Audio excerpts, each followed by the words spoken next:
Buenas tardes, mi grupo está conformado por Diego Medina, Darieni Blasco y Claudia Naranjo. Y mi persona, Daibelis Escalante. Yo les vengo a hablar sobre la patria potestad en Roma.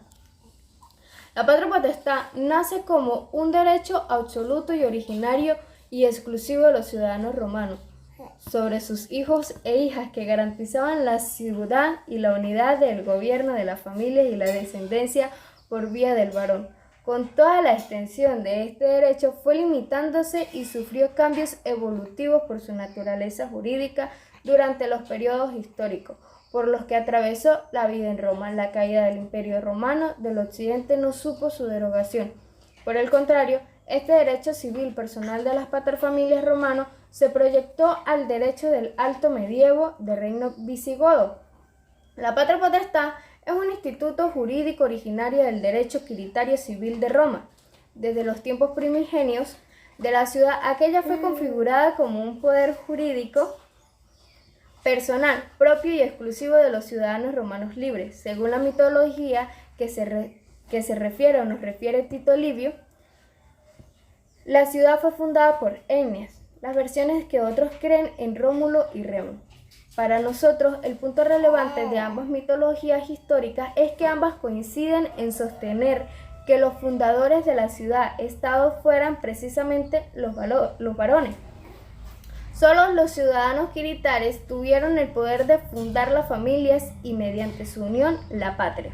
En consecuencia, las familias romanas es de uno el paterfamilias y la patria potestad, y es un poder político de uno. El paterfamilias, la patria potestad romana, es originalmente el poder político de los hombres libres, potestad de cierto al paso del gobierno de las cosas públicas y las ciudades y las mujeres ciudadanas.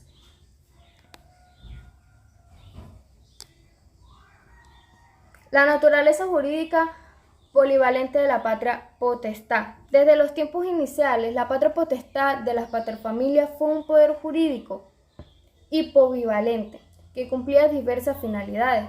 1. Persona de naturaleza jurídica privada, pues se ejerce sobre los hijos y el estricto ámbito de la familia y la domus. 2. Personal de naturaleza jurídica pública, porque produce efectos jurídicos relacionados como la adquisición de la ciudadanía romana, vale decir nacionalidad, que produce que la vida y el ordenamiento de la colectividad. 3. Personal de naturaleza jurisdiccional, porque las paterfamilias pueden enjuiciar actos ilícitos, penales y crímenes cometidos por los hijos. 4. Personal de naturaleza coercitiva, porque las paterfamilias pueden imponer penas a todos los sometidos. 5. Personal de naturaleza jurídica religiosa, porque habilita la dirección de los cultos religiosos y de los dioses domésticos.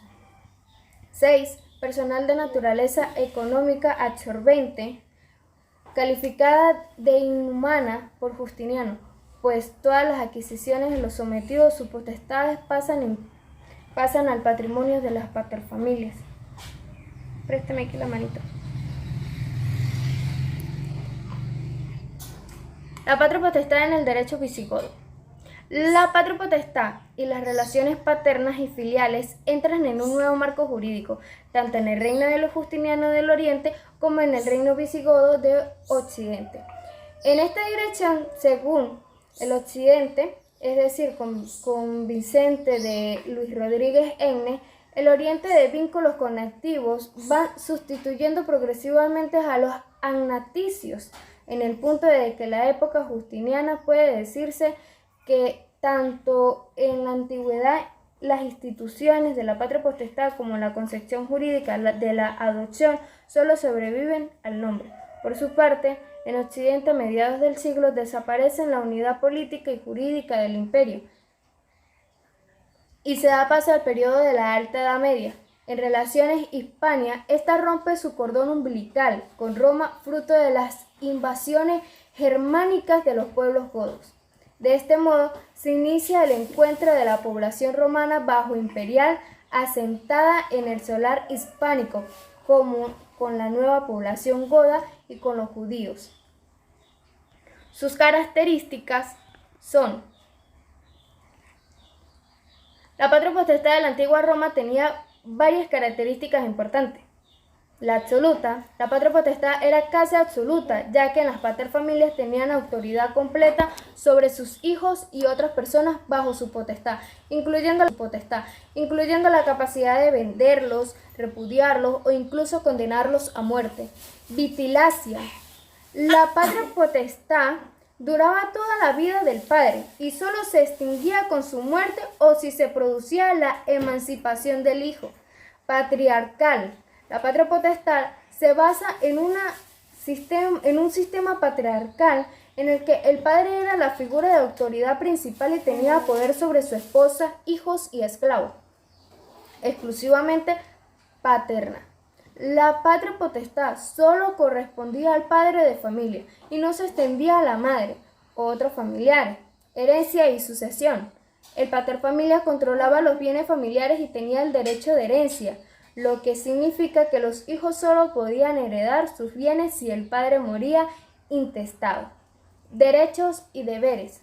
La patria potestad implicaba no solo poderes, sino también deberes para el padre de familia, como el de educar y mantener a sus hijos, así como de representarlos en los asuntos legales y públicos. Evolución legal. A lo largo del tiempo, la patria potestad se modificó y evolucionó en respuesta a los cambios sociales y políticos, como la extensión de los derechos de los ciudadanos y el debilitamiento de la estructura patriarcal. Legitimación de la patria potestad. De eso les voy a hablar hoy. Mi nombre es Darién Blasco. La patria potestad en Roma era una institución del derecho civil que otorgaba poder al jefe de familia, es decir, al pater familia, sobre los miembros de la familia, principalmente los hijos. Este poder estaba reservado a los ciudadanos romanos y se ejercía sobre las personas y bienes de los hijos con pocas obligaciones. Originalmente era un poder político de los hombres libres que cerraba el paso al gobierno de la cosa pública y de la familia a las mujeres ciudadanas. Esta institución tenía profundas raíces en la sociedad romana y perduró durante toda la existencia de Roma. Se adquiría de tres formas: por la procreación de hijos y matrimonio legítimo, por la legitimación de un hijo nacido fuera del matrimonio y por la adopción. Los hijos legítimos caían bajo la patria potestad de su padre desde el momento de su nacimiento.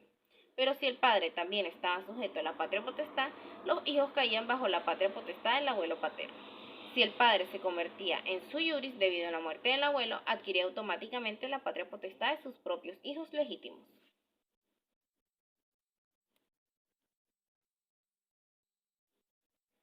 Fuentes de la legitimación eran el matrimonio legítimo, la legitimación de hijos naturales, la adopción y el adrogatio, que permitía a un pater familia adquirir la patria potestad sobre otro pater familia. Acciones del Estado. En el derecho romano, la patria potestad era el poder civil que el padre ejercía sobre sus hijos legítimos. Esta institución garantizaba la unidad y el gobierno de la familia, así como la descendencia por vía masculina.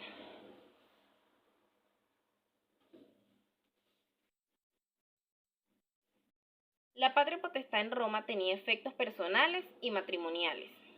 La patria potestad en Roma se basaba en el matrimonio legítimo, justas nupcias, que era el matrimonio conforme a las reglas del derecho civil en Roma. Es importante destacar que la patria potestad en Roma era ejercida únicamente por ciudadanos romanos sobre otros ciudadanos romanos.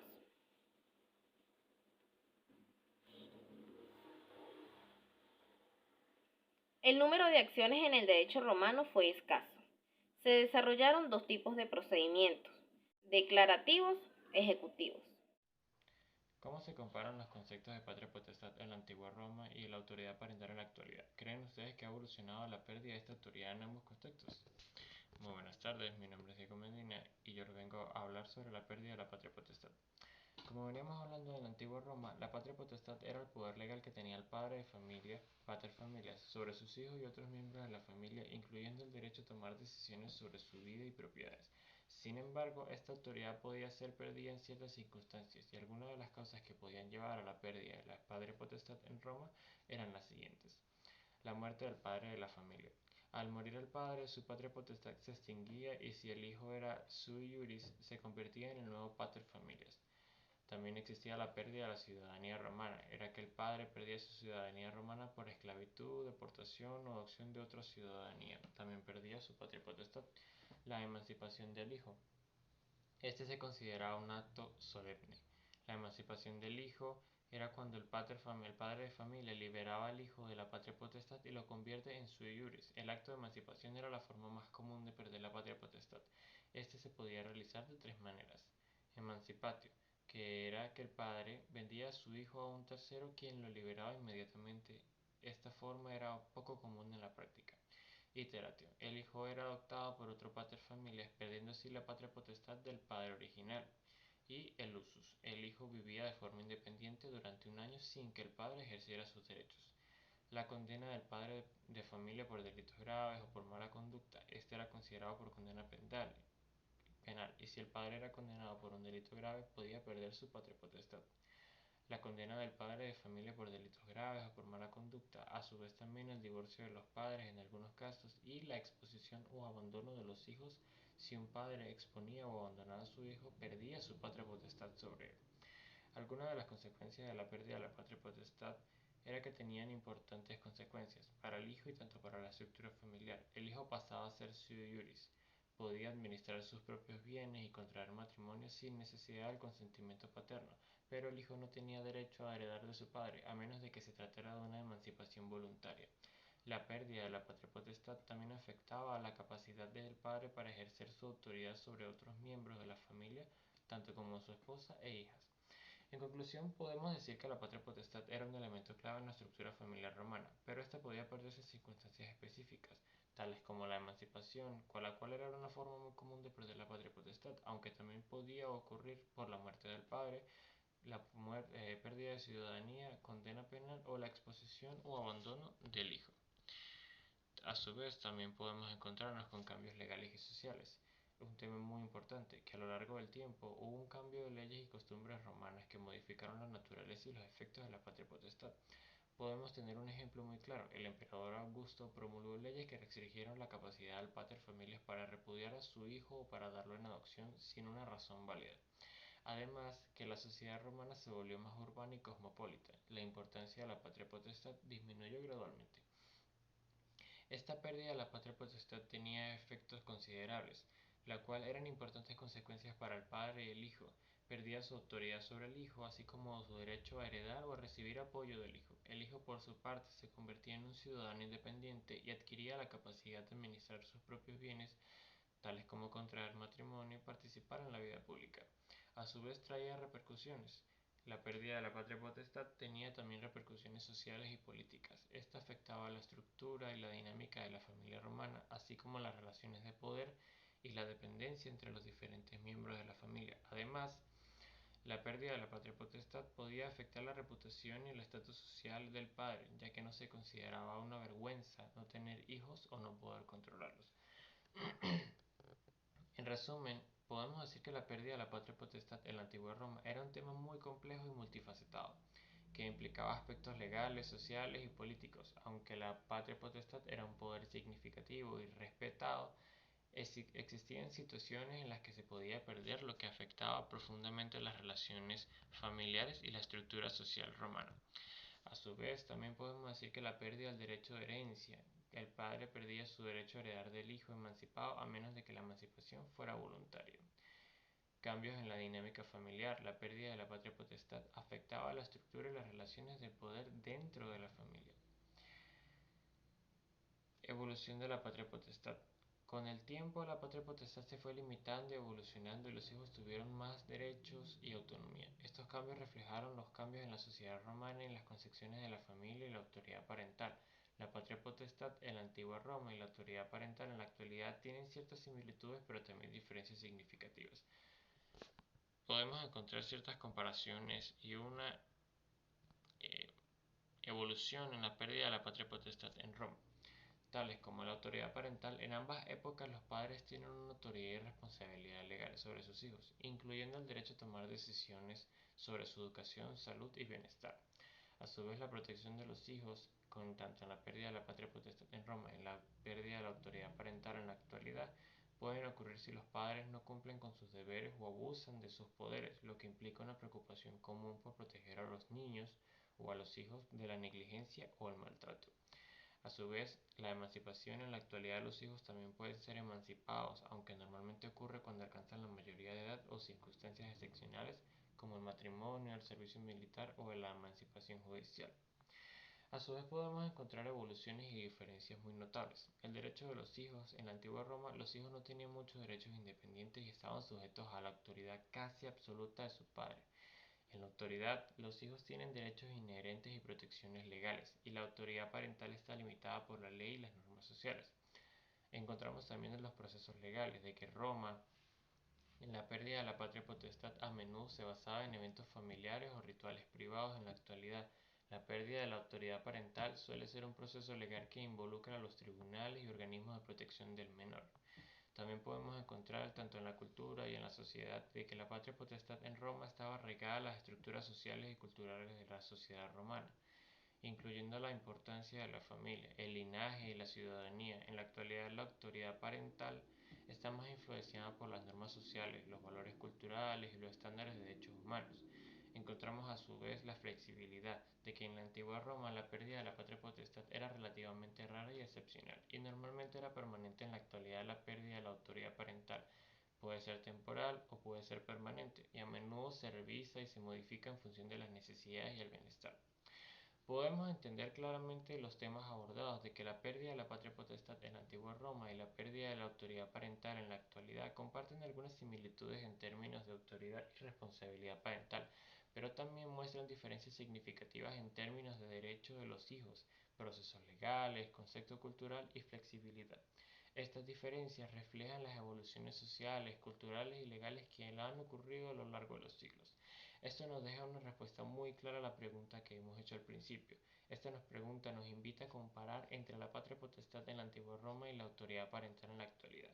Nos anima a explorar cómo la pérdida de esta autoridad ha cambiado a lo largo del tiempo y en diferentes contextos. Ha cambiado a lo largo del tiempo y en diferentes culturas y en contextos legales. Además, esta pregunta permite discutir las similitudes y diferencias entre los dos conceptos y cómo reflejan las diferentes concepciones de familia, poder y a su vez derechos individuales en cada época. Gracias. Muy buenas tardes, mi nombre es Claudia Naranjo. Yo les voy a hablar sobre la filiación de la patria potestad. En primera instancia tenemos lo que es la introducción, la que nos dice que la filiación es un concepto que se refiere a la relación de parentesco entre dos personas, especialmente en el ámbito legal. Es fundamental para determinar derechos y responsabilidades tanto como los padres y de los hijos. A continuación le explicaremos más a profundidad de lo que va un poco el tema.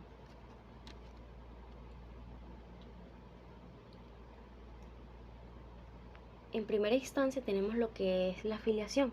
En el derecho romano la filiación se refiere al vínculo entre dos personas, entre padres e hijos, ya sea por el hecho natural o por un acto jurídico. Este vínculo puede surgir tanto de la relación jurídica entre padre y su hijo o una madre y su hijo. Es importante destacar que la filiación biológica no siempre coincide con la filiación jurídica, ya que el derecho extrae un efecto de tipo jurídico del primero que no siempre es idéntico. En el derecho romano la filiación se clasificaba en diferentes tipos, como hijos iutus, hijos espurios, hijos liberi naturales e hijos adulterinos, cada uno con sus propias peculiaridades en relación con la patria potestad y otros aspectos legales dentro de la sociedad romana.